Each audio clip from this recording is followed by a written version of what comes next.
Hey folks, welcome back to Misty and Ike, a daily pop culture podcast, produced by Brickyard Media Group. And now here's your hosts, Misty Roberts and Isaac Heckert.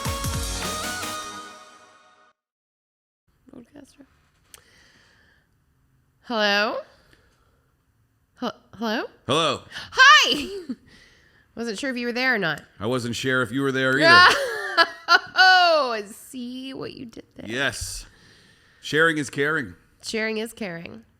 Yes. Are you referring to if you were to share this video with your friends? Oh, yes, of course. You could share this around a little bit. Share it. Share. Today's episode is about... Share? Share. That was more of a question than an answer. Are we getting existential this morning? I think we are. We haven't even greeted them this morning. I greeted you. Let's begin, meow. Let's begin, meow. Hello. Good morning, everybody. Hello, everyone. Good morning, everybody.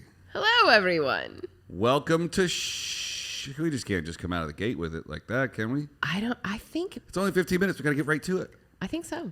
Okay, how about this? And she's important. There's a lot to talk about. Okay, well, I didn't say it yet. Did you say it? I didn't say it. Okay, here we go. Okay.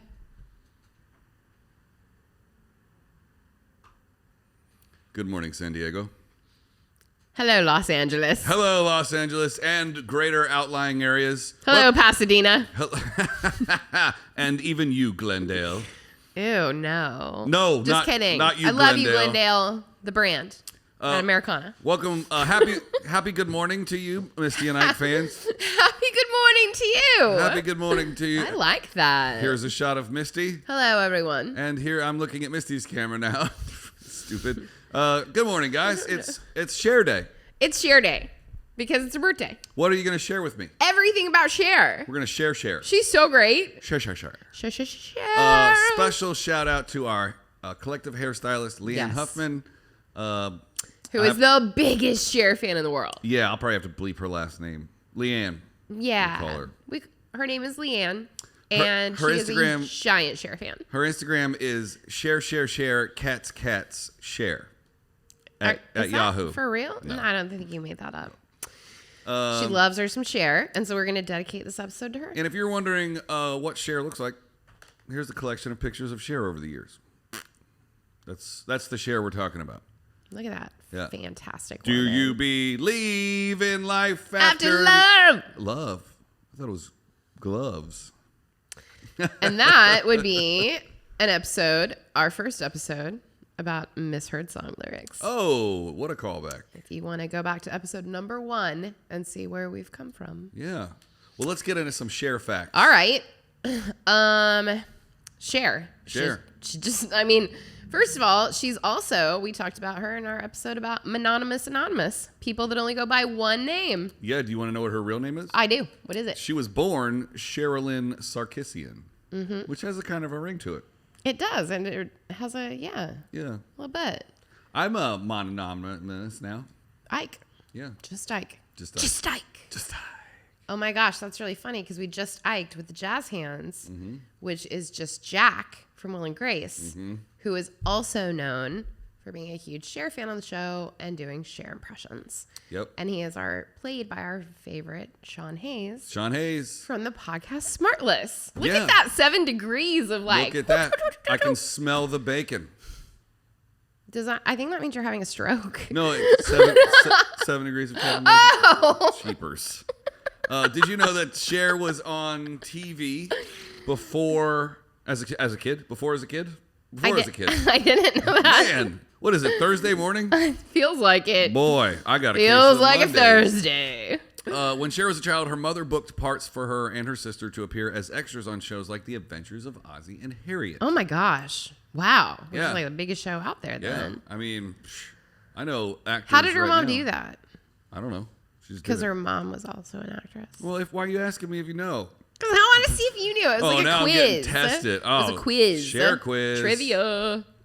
Yeah, her mom, Georgia Holt, was a bit actress. So if you don't know what bit actress means, it just means directly interfacing with the lead actor, but not having any more than 5 lines. But she did stuff in I Love Lucy. Yeah. That's what the definition of a bit actress is? I didn't know that. Like a bit part, I thought was just a small role. It's a role that has less than 5 lines. She was in I Love Lucy and Studio 57. And so that's how she was able to get small little extra parts for her kids. Wikipedia also describes it as an aspiring actor who has not yet broken into supporting or leading roles, even if you're able to make a living at it. Interesting. Interesting. Nobody uses that word anymore, though, right? Not really. Okay. Kind of a little demeaning. Yeah. Did you know she was a background vocalist? I didn't know that, actually. Yeah. Read along, know more folks. about that. In 1962, Bono introduced Cher to... I'm sorry. Bono. Thank you. Sonny Bono. I was like, sorry, we're not... Not Bono. I'm like, totally different guy. Not you two. I don't read so good in the morning times. I just wanted to stop and make sure we got that correct. Sorry, folks. Bono and Bono. Bono. Sonny Bono. Sonny Bono introduced Cher to legendary vocal producer / alleged killer Phil Spector. Oof, that guy. Yep. Recognizing her talent, Spector used Cher as a background singer on hits like the Ronettes' Be My Baby. Wow. And the Righteous Brothers' You've Lost That Love and Feeling. Holy smokes. You know I mean, those are great songs. And she sang background vocals. And you know what's weird? She probably gets a stack of like residual checks like this. Mailbox money. And then she flips through them and then like eventually it's like, oh, here's 37 cents for You've Lost That Love and Feeling. Right after $1 million check for Do You Believe in Life After Love? You know what? We are fantastic. This is going to be the last episode of Misty and Ike. We're beginning our background singing career. I think we should. Speaking of which, we only come as a package deal, clearly. I mean, duh. This is a good time to shout out your personal podcast episode. Oh yeah, about background singers. Tales from Seat 4A. We did an episode where we had my friend Kate, who is a background vocalist for James Taylor. And currently on her treadmill listening to us right now. Listening to our quiz shows on her treadmill. Shout out, Kate. My friend Laura, who is a background vocalist for Enrique Iglesias, and Joe Cocker, and a million televised TV events. And my friend Brianna Lee, who I met when we were together touring with Nick Jonas. You remember what episode it is? She does. I think she also still sings with Elvis Costello. Oh, yeah. And also does a lot of vocal arranging and has done a bunch of Grammy Award nominated soundtracks for animated Disney movies and things. And that's episode 1, 2, 3? No, it was the last episode I did. 14. No, it wasn't. It was like... It's in there, folks. I mean, I only had like 7 episodes before all hell broke loose. Tales from Seat 4A. Yeah. Check it out. If you're into singers. If you just can't get enough Misty or Ike, we have our own separate podcasts. But yeah, that was cool. Yeah. You got any more facts? I do, actually. Yeah. Speaking of branding, which what we just did was some branding. Branding. Rebranding. When Cher was 18, she released her first single by herself and changed her stage name to Bonnie Jo Mason. Boy, she's had a couple names, huh? The single flopped, and she went on to create a singing duo with Sonny Bono. Hey. And at first, they used the names Caesar and Cleo. Caesar and Cleo. Before changing it to Sonny and Cher. Wow. She has had, she's lived a million lives. If let's just say that Misty and Ike was the Caesar and Cleo, what's our new Sonny and Cher? What would be our Sonny and Cher? But those are their real names. No. So okay. They'd be the Caesar and Cleo. This is our first name. Misty and Ike was our first attempt. It was Misty and Ike ruined the internet. Yeah. But if we had to rebrand, would we be Roberts and Heckert? Office? It's got a ring to it, definitely. It's a law office or a management company. Roberts and Abrams? That's a hard no, I'm guessing. I don't. Yeah. We'll come back to it. We'll come back. Okay. To it. Why don't you I think we need to think on that. Yeah, leave us a comment and tell us what you think our new Sonny and Cher name should be. We're not gonna change it, but just for funsies, leave us a comment. I need to tell you that Cher also had another name. What? So before she was married to Sonny, she was married to Greg Allman. So she was Sherilyn Sarkisian Lapierre. Oh, no, after Sonny.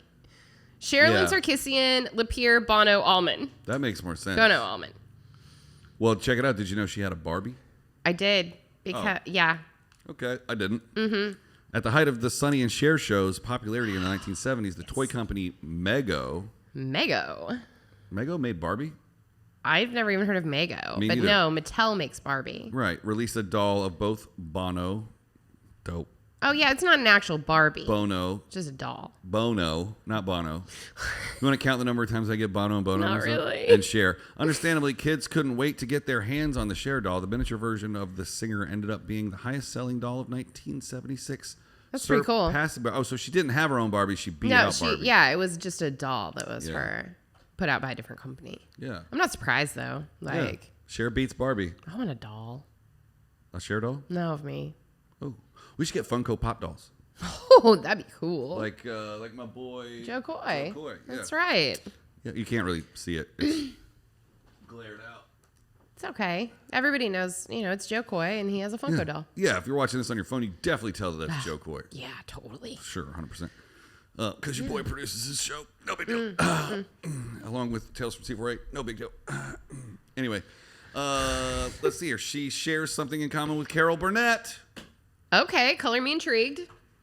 Everyone knows that the dress Cher wore to the 1986 Academy Awards Mackie. 2 years before she won the award for Best Actress. But not everyone knows the dress designer Bob Mackie was the same person who designed Carol Burnett's curtain dress in the famous Went with the Wind sketch on the Carol Burnett show. Bob Mackie was a huge, big deal back in the 70s and 80s. But wasn't he also an actor? Bob Mackie, no. Is it not this guy? He was a fashion designer. Who's this guy in this picture? You think that guy's an actor? That guy? Because that's Bob. I think that's Bob Mackie getting his Oscar award for dressing her in a movie. I think that guy looks like the other guy from Planes, Trains, and Automobiles. It's not. Who am I thinking of? I don't know. I'm going to Google it. No, that's actually, yeah. Like I said, I think it's Bob Mackie receiving his Oscar for, why can't I think of that huge movie that, started her acting career off? I know, it's not like you don't have the entire internet in front of you. Oh, yeah. I just try to, pull it out of my brain. Always forget about that. Nope, it's not Planes, Trains, and Automobiles. It's Grumpy Old Men. Oh, no, that's definitely not that guy. God, I love that movie so much. What is his name? 1993, Grumpy Old Men. They tried to make a TV series out of it in 2003. Oh, I can't imagine that. Cast. Jack Lemmon. Mm-hmm.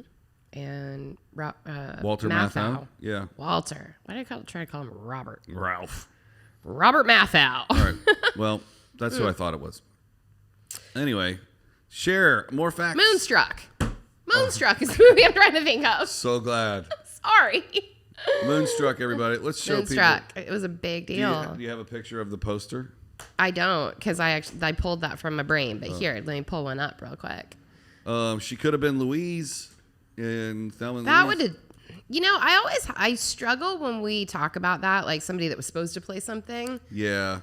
It's weird, like right? Thelma and Louise to me is so, I'll never be able to think of anyone else in the roles of Thelma or Louise because they cast it so perfectly. Yeah.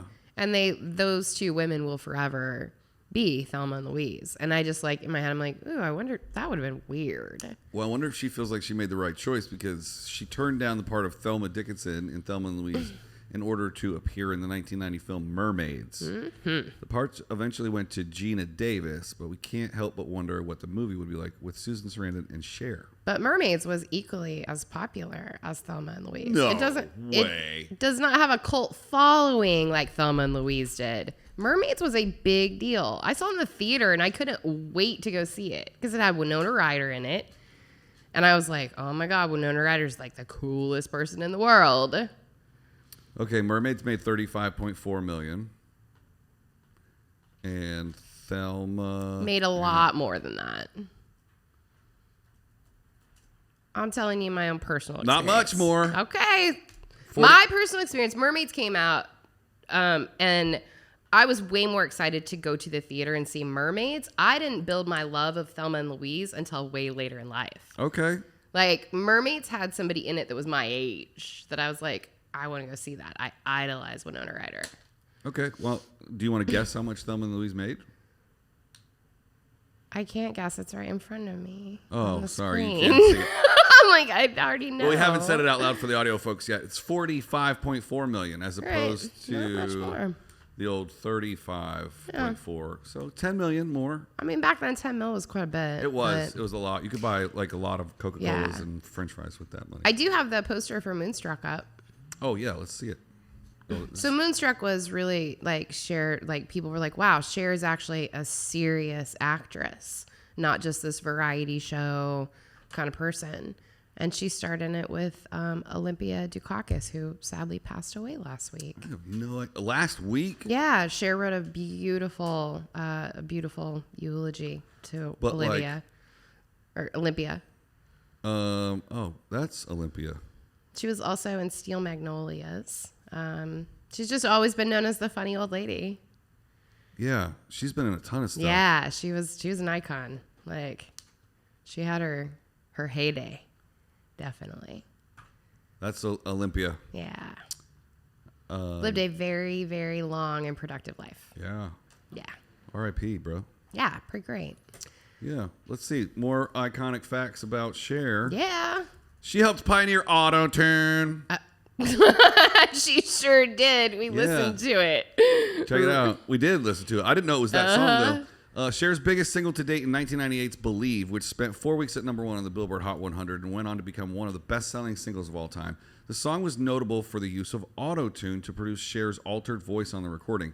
The technique was met with controversy at the time, but it's become widely used T-Pain in the pop music industry today. Absolutely. I didn't know she made auto-tune. I thought it was always been around for a while.